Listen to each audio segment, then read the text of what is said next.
Well, Donna's going to be 15 minutes late, so why don't we call the March, whatever date it is, 25th, 2026 statewide ACC meeting to order. We've got a lot of cases today, but I think we had some administrative business we wanted to discuss before we started. I think most of you saw an email earlier needing to move the April meeting from the 24th to the 27th. Yeah. I think everybody's okay with that. And the other issue I wanted to discuss was the terms expiring. Rodney and my first 4-year term expires in July 1st of 27. I know that's a way off. But Rodney, I wanted to check with you to see if you were okay if we ask the appointments office to reappoint you. We have time. You can think about it, so you don't have to answer today if you don't want to. And Carrie posed another question, and our Bob, I'm ignorant of that. I didn't receive any information about the length of my quote unquote term. I just received an appointment. We didn't. It's in the standard operating procedures. The statute did not prescribe how this was going to be set up. We created standard operating procedures that we voted on, I think, last year. And it actually says terms will begin on July 1st on a staggered basis to provide for functioning transition of members. Sure. But in the event that a member is appointed to fill a vacant position, that member will complete the unfinished term of a vacant position. So we've got the set of terms that were created with the original members. If you look at our annual report, we show the end dates.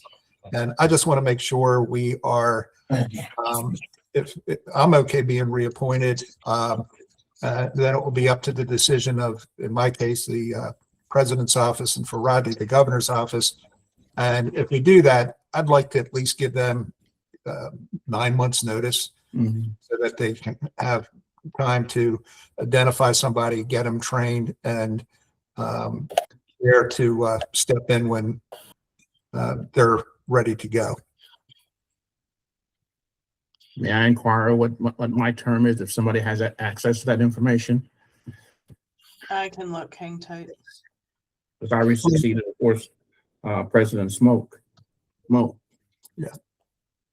It's in the annual report. It's also, I believe, in the our operating procedures.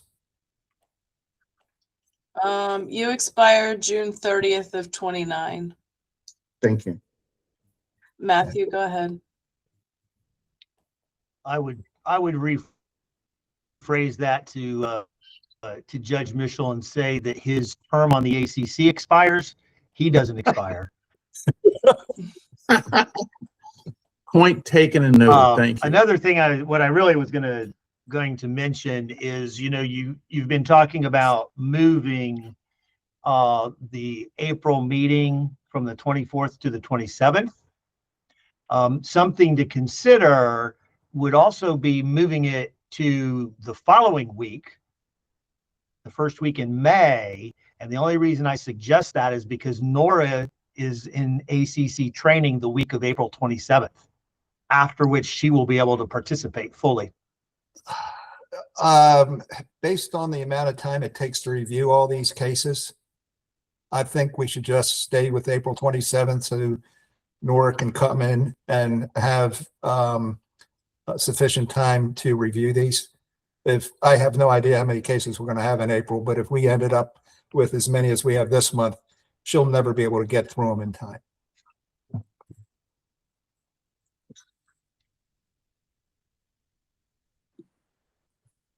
And that would mean 2 meetings in May with, we have a big holiday at the end of the month. Right. So that might influence our scheduling.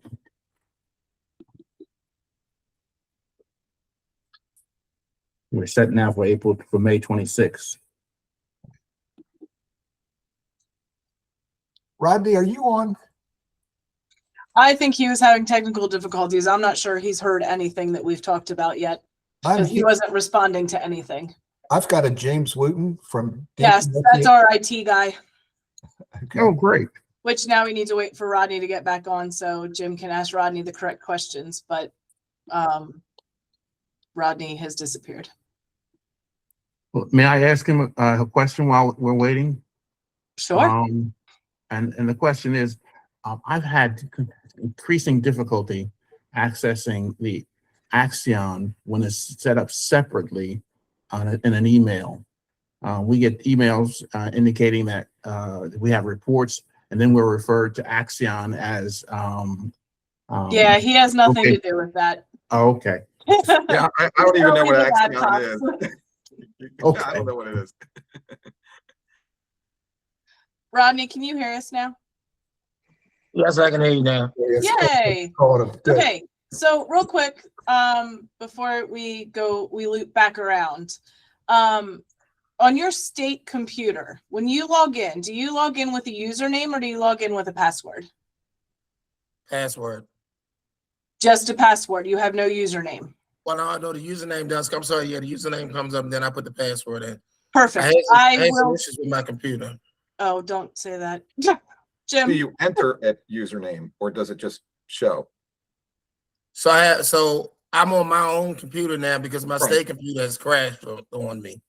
Okay, we're gonna skip all this because we apparently are having a much larger problem than what Jim and I thought. So, Jim, you and I can circle back tomorrow, Mhm. and maybe we can collect the computers and figure out what's happening because Bob's also crashed. I might say I'm not on my state computer. I haven't used my state computer for at least 5 or 6 months. Well, Judge. It has limited application for me to maneuver through the files.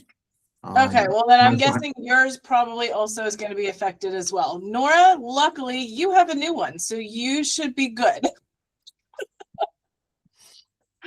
Okay, Jim, we'll circle back. I don't want to hold you up Right.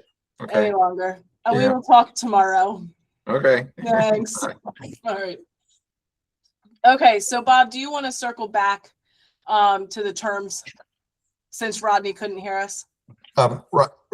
Rodney, I'm not sure. How much did you hear? We were. I didn't hear anything. I saw you guys talking. I just couldn't hear anything. So I just I logged back in. Okay. Well, I was asking if you wanted to be, for us to submit your name to the appointments office for an additional 4-year term. We're looking at this early. We probably won't have to do this until probably September. But right now, your term and mine will expire in July 1st of 27. Okay, right now I think I'm pretty sure I'm on board with it. Okay, good. Then we will, Matthew, should I be doing this or should you be doing this, asking the governor's office? Or I don't have a problem doing it if you. Either way, because ultimately with the whole group, we've got not only the governor's office, but also the president of the Senate's office and the speaker's office. So, I mean, as a chair of the ACC, I think it's perfectly appropriate for you. Okay, well, then I'll reach out. Good.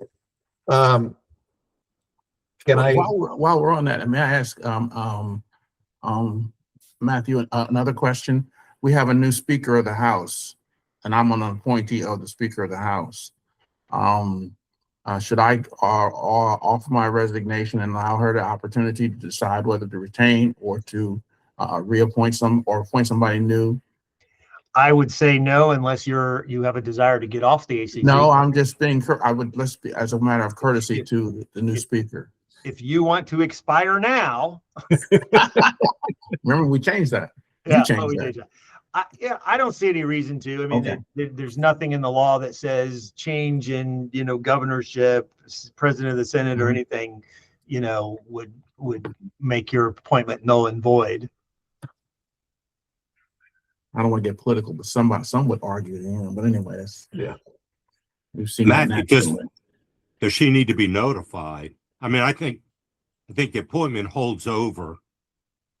Certainly, at a minimum, it holds over Unless and until a replacement is chosen, but I had board members when I ran Medco, and the terms of the offices went until they expired. The only time a new governor was replacing is if the board members resigned. But my board members continued to serve until the replacements were there.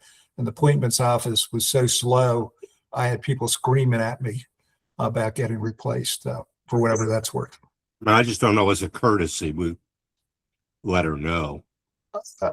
We can just let her know that Judge Mitchell is serving on the ACC as the appointee from the president's office. Mhm.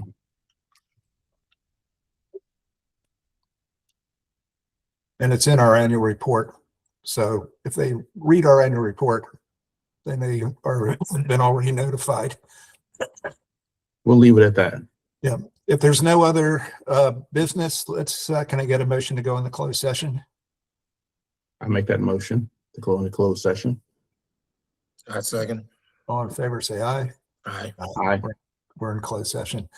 We're going to follow the spreadsheet that Carrie has put together. We're going to be starting with Maryland Okay. National. Oh, I'm sorry. Yeah. First, you guys need to do your introductions and no conflicts, and I need to read my statement. Okay.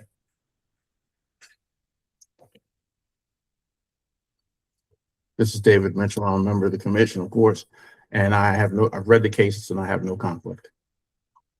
Rodney Burrell, I've read the cases and I have no conflict.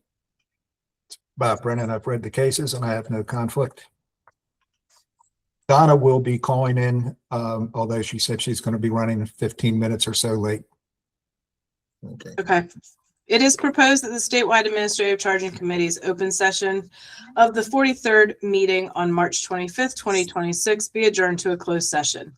The session will be closed under the authority of General Provisions Article 3-305B Annotated Code of Maryland, subsection 1, to discuss the appointment and employment of an individual over whom the committee has jurisdiction, specifically to render a decision as to whether to charge police officers from the Maryland National Capital Park Police, Prince George's County Division, Maryland State Police, Maryland Transit Administration, Maryland Transportation Authority, Morgan State University, Natural Resources Police, Towson University Police with police misconduct.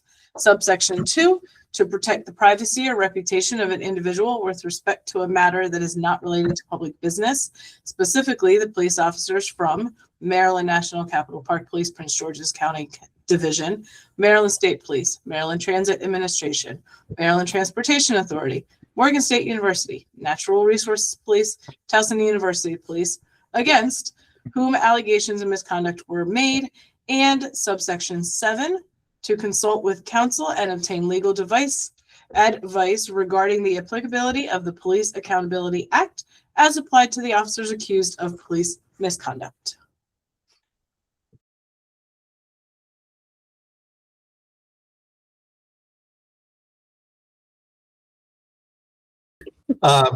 Great. Okay. Carrie, we are back in open session. Do you want to just recap? The statewide ACC conducted a closed session on March 25th, 2026 from 1:09 p.m. to 4:29 p.m. to render a decision on 86 allegations as to the administrative charge or not administratively charged police officers with police misconduct. Members voting were Robert Brennan, Donna Brown, Rodney Burrell, and David Mitchell. Decisions rendered were as follows. Maryland National Capital Park Police, PG County Division, 5 administratively charged, 5 not administratively charged. Maryland State Police, 17 administratively charged, 30 not administratively charged, 3 not in the ACC's jurisdiction. Maryland Transit Administration, 2 administratively charged, 3 not administratively charged. Maryland Transportation Authority, 5 administratively charged, 1 not administratively charged. Morgan State University, 0 administratively charged, 3 not administratively charged. Natural Resources Police, 5 administratively charged, 4 not administratively charged, 1 not in the ACC's jurisdiction. And Towson University Police, 2 administratively charged, 0 not administratively charged. anything for the good of the order. Thank you, Carrie. Anything else, everybody? Gonna get a motion to adjourn. Motion to adjourn. Second. Everybody's in favor. Thank you, everybody. Appreciate your time. Have a great one, you all.